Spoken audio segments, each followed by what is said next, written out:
Hi friends, welcome to my channel. നമുക്കിന്നൊരു പുതിയ വീഡിയോയിലേക്ക് പോയാലോ.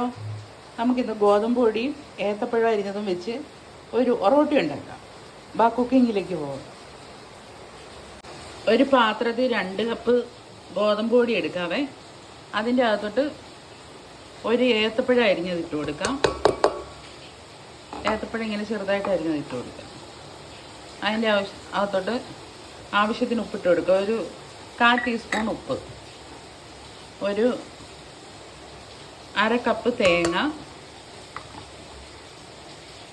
1/2 കപ്പ് പഞ്ചസാര, ഇത്രയിട്ട് നല്ലവണ്ണം നമുക്കൊന്ന് കുഴച്ചെടുക്കാം.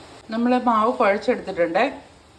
ഇനി ഒരു പാൻ അടുപ്പിൽ വെച്ച ശേഷം അത് ചൂടായി കഴിയുമ്പം നമുക്ക് അതിൻ്റെ അകത്തോട്ട് ഇച്ചിരി എണ്ണ ഒഴിച്ചു കൊടുക്കാം.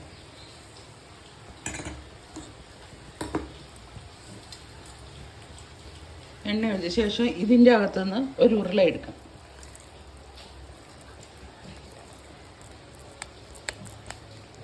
എന്നിട്ട് ഈ പാലിലോട്ട് ഇടണേ. ഇതിലൂടെ മാവ് വെച്ച് കൊടുക്കാം. പാലിലോട്ട് ഇട്ടിട്ട് കൈ ഇങ്ങനെ നനയ്ക്കണം വെള്ളത്തിൽ. എന്നിട്ട് ഇങ്ങനെ പരത്തി കൊടുക്കണം. നൈസായിട്ട് പരത്തി കൊടുക്കണേ.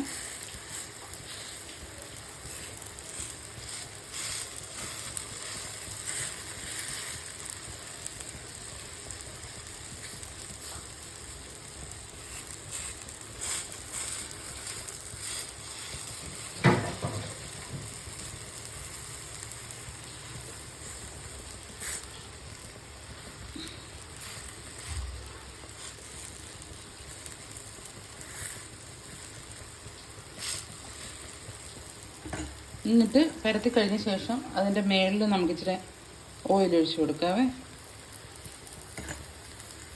ഇനി അത് അവിടെ ഇരുന്ന് വെന്ത് കഴിയുമ്പോൾ ഒരു വശം വെന്ത് കഴിയുമ്പോൾ നമുക്ക് മറിച്ചിടാം. ഒരു വശം ആയിട്ടുണ്ടേ നമുക്കിത് മറിച്ചിട്ട് കൊടുക്കാവേ.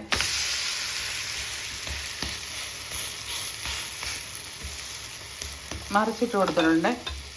ഇനി അടുത്ത വശമായി വരട്ടെ. എന്നിട്ട് നമുക്കെടുക്കാം. ഒരെണ്ണം റെഡി ആയിട്ടുണ്ടേ എടുത്തിട്ട് പാത്രത്തിലോട്ട് എടുത്ത് വെക്കാവേ. അടുത്തതും അങ്ങനെ തന്നെ ഉണ്ടാക്കാം. അങ്ങനെ നമ്മുടെ ഒറോട്ടി എല്ലാം റെഡി ആയിട്ടുണ്ടേ. നല്ല ടേസ്റ്റാണ്. വൈകുന്നേരം നമ്മൾ ഈ ചായയൊക്കെ കുടിക്കത്തില്ലേ, അന്നേരം ഇതും കൂടെ കൂട്ടി കഴിക്കണം. എന്നാ ടേസ്റ്റാണെന്നറിയാമോ. എല്ലാവരും ഒന്ന് ട്രൈ ചെയ്ത് നോക്കണേ. എൻ്റെ ചാനൽ സബ്സ്ക്രൈബ് ചെയ്യണേ.